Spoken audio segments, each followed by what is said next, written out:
Ketika hidup dan mati tak bisa menjadi pilihan, satu-satunya pilihan cuma bisa bertahan di hutan yang kejam ini.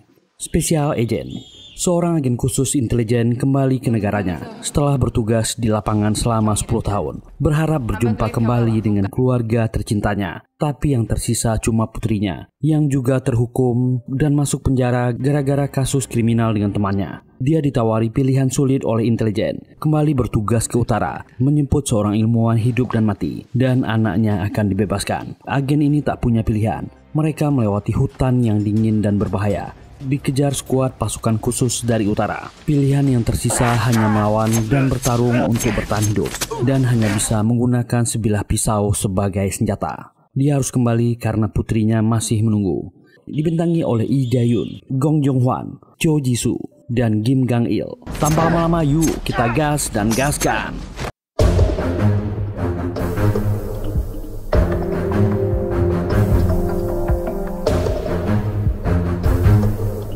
Di dalam sebuah ruangan interogasi yang minim cahaya, seorang pria bernama Bak Won-chol dipanggil ke Badan Intelijen Nasional Korea, NIS. Dia bertemu seorang wanita, Direktur Kebijakan NIS, bernama Min Kyung. Mereka memang sudah kenal satu sama lain, tapi tak memiliki hubungan yang baik. Won-chol adalah seorang agen intelijen Korea yang ditugaskan untuk mengumpulkan informasi rahasia tentang Korea Utara dan juga spesialis pencabutan nyawa target yang dipilih. Won-chol akhirnya kembali ke selatan. Dia telah menyelesaikan 10 tahun hidupnya untuk misi itu di lapangan. Dan kini dia bisa kembali ke Korea Selatan, mendapatkan kembali kartu identitasnya sebagai warga negara. Won-chol tak menyukai wanita ini. Dia tak ingin berbasa-basi dengannya. Dia ingin segera pergi. Jika Min Kyung hanya ingin mengembalikan kartu identitasnya, tapi Min Kyung menyodorkan sebuah dokumen padanya. Dokumen itu berisi tentang seorang ilmuwan yang mengembangkan senjata biokimia pemusnah massal di utara. Selatan jadi khawatir terhadap utara. Bagaimana jika mereka berhasil dan menggunakan senjata itu untuk menyerang? Jadi mereka ingin menculik ilmuwan yang bernama Dr. Song Yong-bom. Tapi rencana itu gagal. Dan mereka tak bisa menghubungi agen yang telah mereka utus ke utara. Won-chol meminta Min Kyung jangan basa-basi. Min Kyung menyampaikan, Direktur tertinggi ingin menyingkirkan Dr. Song. Dan Won-chol ditawarkan misi itu. Won-chol bertanya, apakah ini perintah dari atasan? Min Kyung menjawab ini hanyalah sebuah tawaran. Dia sudah mendapatkan identitasnya. Dia boleh menolak. Tapi saat Won-chol ingin pergi dari ruangan itu, Min Kyung malah menyinggung soal keluarganya. Won-chol pun berhenti. Min Kyung menyodorkan dokumen lain. Seluruh informasi keluarga yang ditinggalkannya selama 10 tahun ini. Won-chol melihat foto-foto di dokumen itu. Min Kyung menceritakan, Ahryom anaknya harus berhenti sekolah demi merawat istrinya Yongji. Istrinya meninggal tahun lalu karena kanker payudara. Dan kini anaknya berada di fasilitas penjara remaja, terlibat perkelahian dan kelompok pertemanan yang salah. Ahryom ditahan karena telah mendorong seorang gadis. Gadis itu geger otak dan sudah koma selama sebulan. Karena dia satu-satunya pelaku, tak ada keadaan yang bisa meringankan hukumannya. Meskipun dia di bawah umur, Min Kyung memberikan cincin milik istrinya. Ini sebagai bukti. Won-chol tak bisa menahan emosinya. Min Kyung berkata istrinya adalah wanita yang tangguh dan ingin bertahan sampai Won-chol kembali. Amarah Won-chol tak tertahan dan menyerang wanita ini. Tapi Min Kyung tak takut dan dia terus bicara. Dia bisa menjadikan Ahryom menjadi terpidana dan dihukum sangat lama. Won-chol berusaha menahan amarahnya. Barulah wanita ini memberikan solusi. Dia akan mencarikan dokter terbaik untuk korban Ahryom dan menyelamatkannya. Ahryom tak memiliki catatan kriminal dan mereka akan menjaganya sampai bebas. Won-chol mau tak mau mendengarkannya. Dia jadi terpaksa akan mengambil misi ini. Dia tak mau kehidupan anaknya terancam. Sebelum menjalankan misinya, Won-chol meminta satu hal. Dia ingin bertemu anaknya. Min Kyung memberinya izin. Won-chol sangat kesal pada dirinya. Dia tak bisa melakukan apapun dan malah membahayakan keluarganya. Won-chol mendatangi makam istrinya. Dan akhirnya dia bertemu anaknya di fasilitas penjara remaja. Ahryom sudah sangat lama tak bertemu dengan ayahnya, membuatnya sangat canggung. Mereka hanya diam saat bertemu. Ahryom melihat cincin milik ibunya dibawa oleh Won-chol. Tapi remaja ini marah pada ayahnya. Dia tak pernah muncul selama ini, termasuk di saat sulit hidup mereka. Harum berkata pada Woncol, dia tak memiliki ayah. Woncol pun meninggalkan cincin itu di sana dan pergi. Dia pun berjanji suatu saat dia akan kembali dan menjemput anaknya. Harum hanya dia melihat ayahnya pergi sekali lagi. Setelah ayahnya pergi, barulah gadis ini menumpahkan kesedihan dan kerinduannya selama ini. Woncol kembali ke kantor Badan Intelijen dan bertemu Min Kyong, menyerahkan kartu identitasnya. Woncol pun bertanya pada Min Kyong, apakah dia boleh menghabisi target. Min Kyong tak peduli, dia bisa membawa atau menghabisinya. Target harus dilenyapkan dalam kondisi hidup atau mati. Korea Selatan hanya ingin dia lenyap. Setelah dia kembali dan berhasil, dia akan mendapatkan hadiah uang yang besar. Sebelum pergi, Woncol memberikan sebuah peringatan. Jika dia berani macam-macam dengan anaknya, dia akan menghabisinya. Wilayah Korea Utara perbatasan. Woncol telah sampai di utara dan menyelinap ke kantor Komisi Sains dan Teknologi, di mana tempat Dr. Song berada. Gedung itu dijaga beberapa orang. Woncol pun menghindari mereka dan berhasil menemukan ruangan tempat Dr. Song. Woncol masuk dan menodongkan pistolnya.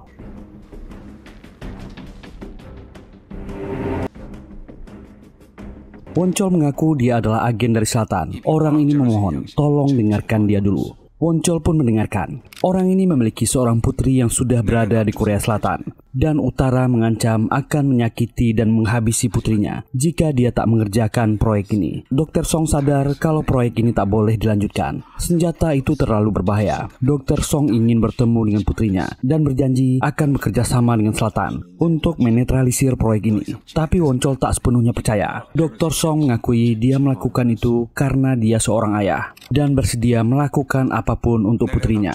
Woncol mengerti perasaan orang ini. Dia berada di situasi yang sama. Tapi Woncol memilih akan menghabisinya dan misi selesai. Dr. Song memohon. Hanya dia yang satu-satunya tahu solusi soal proyek ini dan bagaimana membuat obat penawarnya. Itu membuat Woncol ragu. Woncol melihat sekeliling ruangan itu. Ada foto keluarga Dr. Song di sana. Mereka tampak sangat bahagia. Dr. Song dan istrinya adalah peneliti dari utara. Saat itu beberapa agen utara masuk, menahan istrinya agar Dr. Song tak berkhianat. Mereka menyuntikkan istrinya dengan virus dari proyek itu. Jika istrinya masih hidup sampai besok, maka penawarnya berhasil. Jika tidak, mereka akan menyuntikkannya pada putrinya yang bersembunyi di selatan. Dr. Song dan istrinya tak bisa melakukan apa-apa. Mereka mengurungnya di ruangan itu. Saat efek dari virus mulai bekerja, Dr. Song bergegas untuk mengambil penawarnya. Sebenarnya proyek ini telah mereka selesaikan, tapi istrinya malah melarangnya. Mereka tahu dampak jika proyek ini berhasil. Penemuan ini akan berbahaya untuk dunia. Istrinya memohon pasrahlah menerima takdir mereka. Dr. Song hanya bisa menangis melihat virus itu beraksi dengan cepat. Sebelum meninggal, istrinya meminta berjanjilah untuk bertahan dan hentikan proyek ini. Dan jika dia bertemu dengan Hayong anaknya, tolong sampaikan dia sangat menyayanginya. Istrinya meninggal karena virus yang mereka buat sendiri. Dan Dr. Song hanya bisa menangis dan berteriak memanggil istrinya. Dan Dr. Song bertanya pada Woncol, apakah kini dia bisa membelot ke selatan? Mereka harus menghentikan proyek ini. Dan tiba-tiba seorang petugas memasuki ruangan itu. Woncol menembaknya.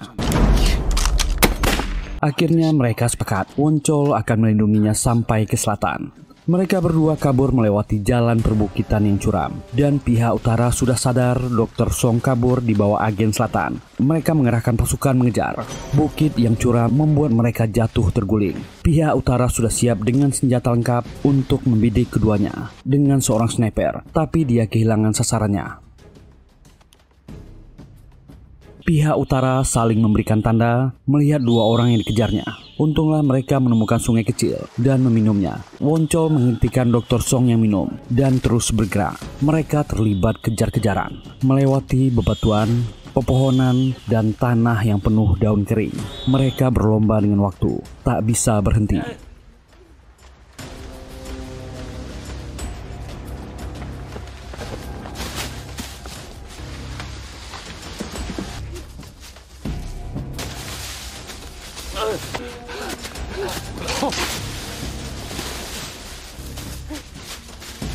Woncol pun sampai di mana dia menyimpan alat telegram pengirim pesan. Dia segera mengirim pesan ke markas soal lokasi penjemputan. Petugas mencatat pesan.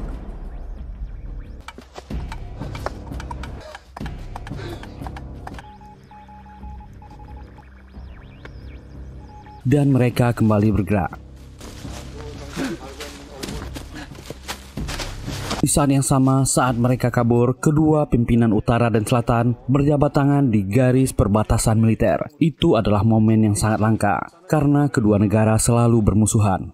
Min Kyung melihat pertemuan kedua pimpinan itu. Dia juga mendapatkan informasi pesan telegram Woncol. Dia menghubungi Kementerian Pertahanan Nasional untuk membantu misi ini. 5 orang pasukan elit berkumpul dan mereka bersiap. Min Kyung memberi mereka syarat, tak boleh ada senjata api, hanya boleh menggunakan pisau selama pertempuran. Perdamaian semenanjung Korea dan keamanan nasional tergantung pada misi ini. Mereka harus membawa Woncol dan Dr. Song kembali. Kelima orang ini langsung bergerak. Sekarang diisi dengan pasukan utara dan selatan yang sama-sama mencari keduanya. Mereka terus bergerak. Woncol melihat Dr. Song sudah tak kuat lagi. Dia pun langsung mengarahkannya untuk pergi ke punggung bukit. Dia akan berusaha menahan pasukan utara, meminta Dr. Song tak kemana-mana. 4 orang pasukan hampir mengejar mereka. Woncol bersembunyi dan menyergap 2 orang dari mereka.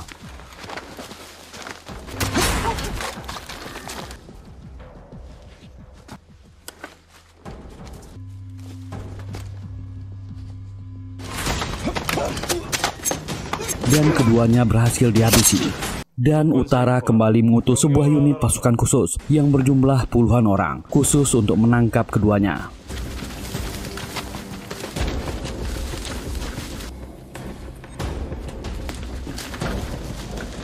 Dr. Song pergi ke tempat yang diarahkan Woncol. Dia berusaha bergerak dengan diam-diam, dan dia diikuti oleh 2 orang. Mereka berhasil menemukannya.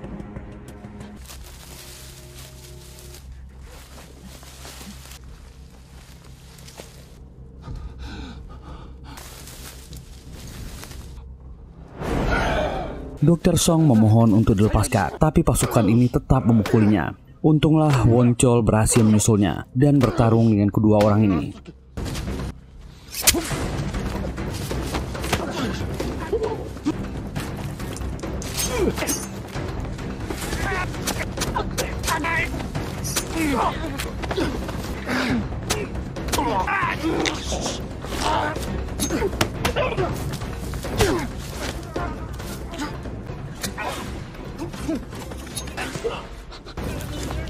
Dia berhasil menghabisi keduanya, tapi dirinya juga terluka akibat pisau belati. Keduanya kembali bergerak dan lari. Mereka kembali melanjutkan perjalanannya. Mereka terpojok di pinggir jurang, harus mencari jalan memutar yang aman. Tapi di jalan saat turun, Dr. Song tersandung dan terguling ke bawah. Menabrak bebatuan, kakinya tersangkut dan cedera parah.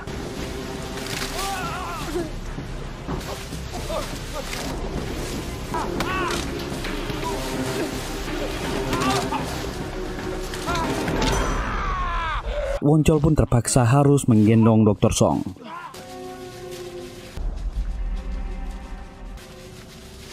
Pasukan utara juga berhasil mengejar mereka hingga ke jurang dan menemukan mereka. Saat sniper berusaha membidik Woncol dan Dr. Song, pasukan khusus Korea Utara tiba dan mencegah si sniper untuk menembak. Ini adalah perintah atasan, menangkap mereka hidup-hidup. Orang ini mengumumkan kalau dia akan bertanggung jawab atas operasi ini dan semua pasukan harus mengikuti perintahnya. Dan dia memerintahkan mereka untuk kembali bergerak.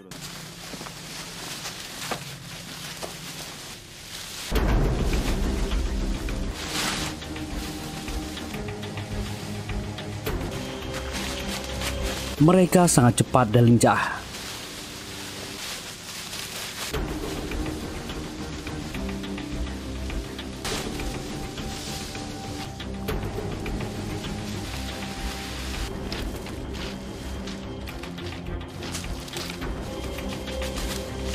Mereka berhasil menemukan jejak Woncol, memberi isyarat dan mengumumkan ke pasukan yang lain dengan siulan. Dan mereka mengejarnya dan menyusuri area itu.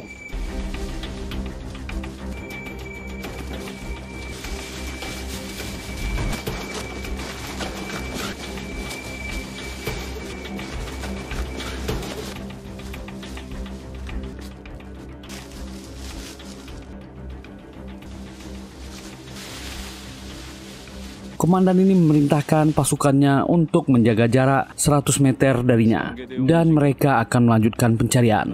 Orang-orang ini terus bergerak dengan sangat cepat.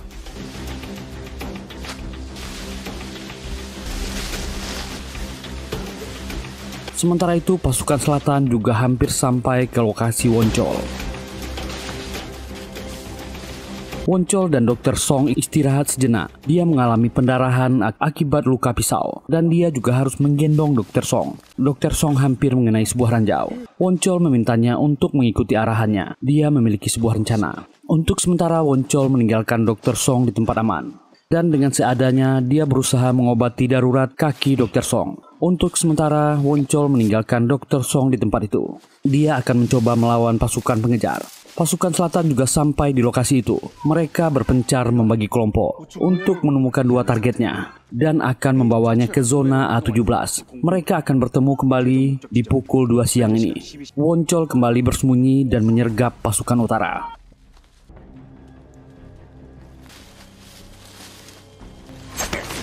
Walau terluka, dia sangat lincah melawan 3 orang ini.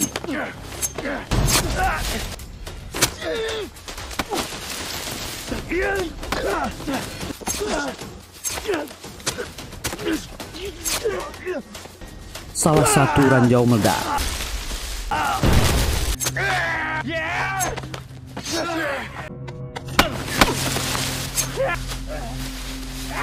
Dan Woncol bertarung dengan 2 orang pasukan yang tersisa.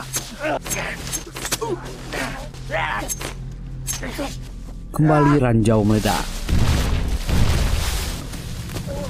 Sementara itu di DMZ Korea Utara, Timur Pos 309, mereka juga mendengar suara ranjau dan ingin melaporkan pada atasannya, tapi dihalangi oleh petugas di sana. Komandan pasukan khusus juga mendengar suara ledakan itu, meminta pasukannya untuk tetap tenang, karena bisa jadi itu hanya sebuah pengalihan. Orang-orang ini segera memberi tanda dan mengarahkan pasukannya.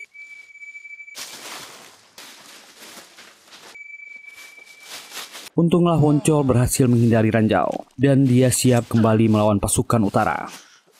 2 pasukan selatan yang berpencar bertemu dengan 2 pasukan utara. Mereka terlibat pertarungan.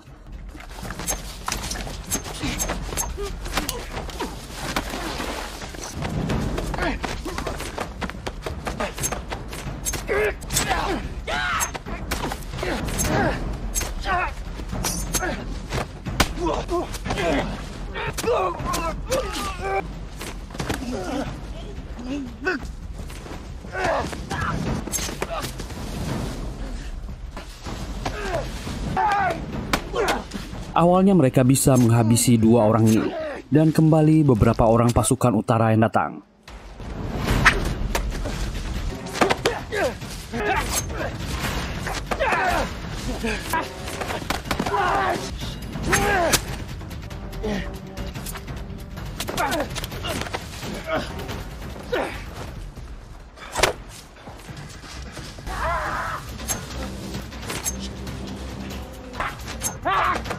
Mereka dikeroyok. 1 pasukan selatan gugur dalam pertempuran itu. Bantuan datang, tapi mereka terlambat. Rekannya telah gugur.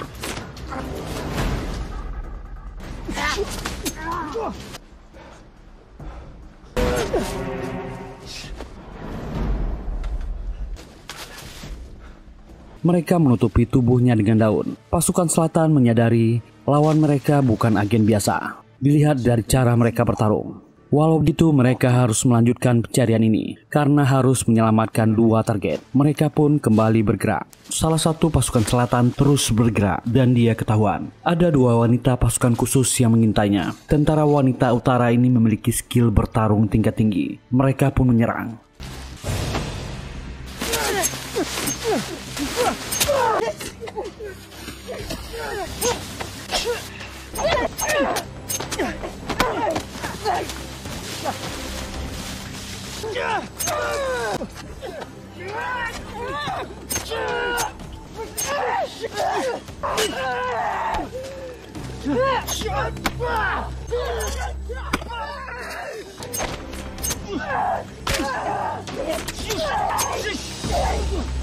Mereka bertarung dengan semua kemampuannya, saling tusuk dan gelut dengan barbar. Pasukan selatan ini sudah terdesak, tapi dia bisa membawa dua wanita ini ke neraka. Akhirnya dia tak bisa bertahan dan meninggal. Woncol berusaha turun dan sudah kepayahan. Salah satu pasukan Korea Selatan bertemu dengan Woncol dan menyerangnya. Awalnya mereka saling curiga satu lain, tapi orang ini memberitahunya kode rahasia yang hanya diketahui Selatan. Dan mereka mendengar keributan tak jauh dari sana. Ternyata itu adalah suara pasukan utara yang tengah menghabisi rekan mereka. Itu pertarungan yang tak seimbang, tapi mereka berdua tak bisa menolongnya. Kondisi Woncol belum pulih. Orang ini memintanya memberitahu lokasi Dr. Song agar misi ini cepat selesai. Kedua belah pihak sudah kehilangan pasukannya. Bahkan pasukan selatan yang 5 orang hanya tinggal 1 orang. Komandan utara turun dan melihat ada anggotanya yang kepayahan dan terluka, dan dia menghabisinya. Mereka tak bisa membawa beban. Dia memerintahkan semua pasukannya untuk langsung menghabisi siapapun yang menghalangi di pihak selatan. Woncol menutupi tubuh Dr. Song dengan daun dan membiarkannya istirahat. Woncol masih bersembunyi di dekat sebuah gua. Mereka beristirahat agar bisa memulihkan cederanya. Pasukan selatan hanya tinggal 1 orang bernama Letnan Jung. Mereka pun menyusun sebuah rencana agar bisa menyelesaikan misi ini. Mereka akan berpencar. Jung akan pergi ke arah barat untuk mengalihkan perhatian, dan Woncol akan bergerak ke arah timur dengan Dr. Song. Tapi Woncol tak setuju. Itu tak masuk akal. Terlalu berbahaya dan dia mengorbankan dirinya. Tapi Jung tetap bersikeras. Hanya itu satu-satunya cara yang mereka punya. Mereka menjalankan rencana itu dan berpencar. Kapten Jung segera melarikan diri ke arah barat. Tapi dia dikejar oleh pasukan utara. Dia melawan dan menghabisi 2 lawannya.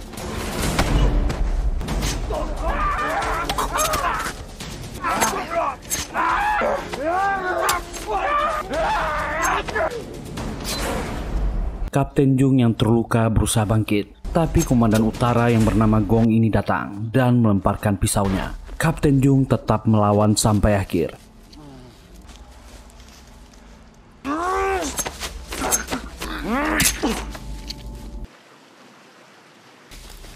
Tapi dia dihabisi oleh Komandan Gong. Dan kini hanya tinggal Woncol. Dia harus menyelamatkan Dr. Song. Dia datang ke tempat Dr. Song dan memberi semangat padanya, lalu menggendongnya. Mereka tetap berjalan, pergi ke arah timur. Dia menggendongnya dengan susah payah. Kondisi cuaca juga semakin memburuk. Salju mulai turun. Dalam perjalanan, Woncol yang mengalami banyak luka mulai melemah, membuatnya jalan terhuyung hingga terjatuh dan terguling. Dr. Song mengalami cedera karena terbentur dengan batu.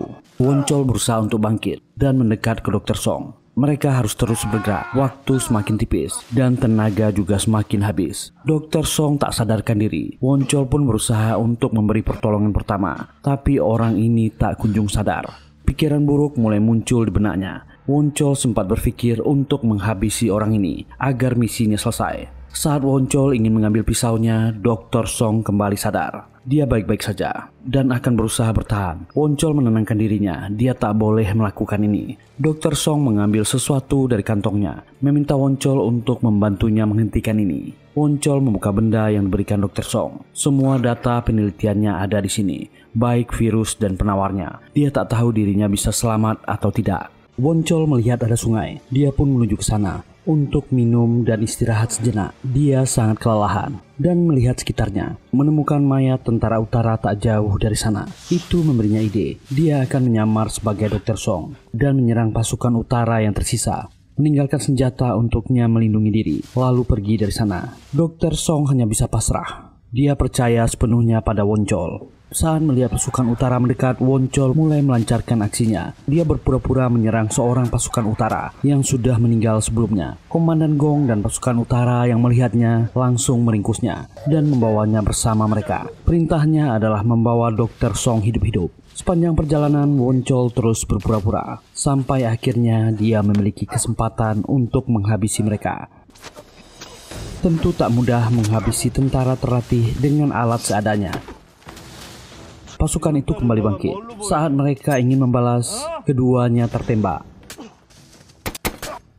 Pasukan sniper utara telah di sana. Orang ini menyampaikan informasi kalau ada perintah baru untuk menghabisi mereka semua. Saat mereka bertarung di hutan ini, pemimpin utara dan selatan sudah berjabat tangan. Komandan Gong tak mengerti dengan situasi yang tiba-tiba berubah ini. Pasukan sniper ini memberinya kesempatan habisi agen selatan itu. Itu bisa saja membuatnya selamat dari hukuman. Dia juga menembak kaki Komandan Gong. Balasan penghinaannya di depan pasukannya sebelumnya. Selesaikan tugasnya atau dia juga dihabisi. Pasukan sniper itu memberi Komandan Gong name tag milik Dr. Gong dengan foto yang ada di sana. Name tag itu tentu tak mirip dengan Woncol. Dan hanya tinggal mereka berdua di sana. Woncol berjalan pergi. Orang ini tak terima setelah tahu Woncol adalah agen selatan, memintanya bertarung dan duel dengannya.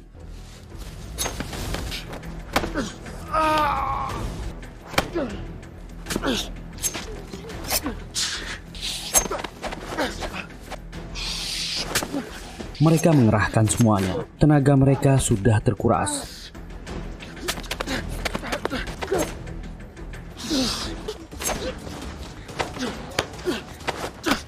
Itu adalah pertarungan yang lama dan panjang.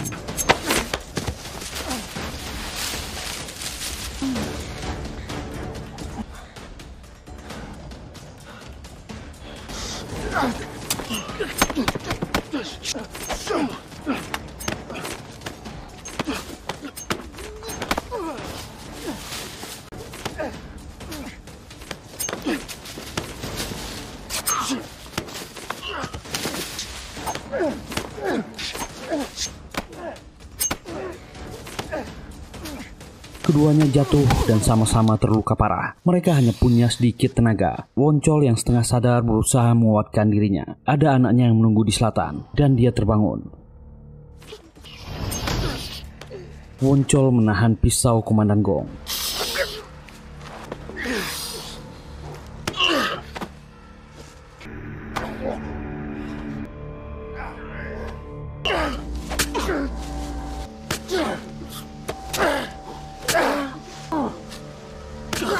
Dan akhirnya dia bisa memenangkan pertarungan yang sulit ini.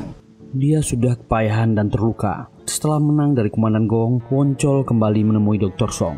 Dr. Song tak menyangka Woncol berhasil menghabisi semua pasukan utara. Kondisi Dr. Song sudah mulai membaik. Dia sudah sadarkan diri. Dr. Song sangat senang Woncol bisa kembali dengan selamat. Dia merasa bersalah karena telah menyusahkannya. Mereka berdua menyusuri sungai ke selatan. Dr. Song sudah bisa berjalan sendiri. Dan Woncol tak bisa mengantarnya hingga ke pos perbatasan. Dia punya jalan yang harus dia lalui sendiri. Mereka pun berjalan terpisah. Salju mulai turun menutupi hutan itu.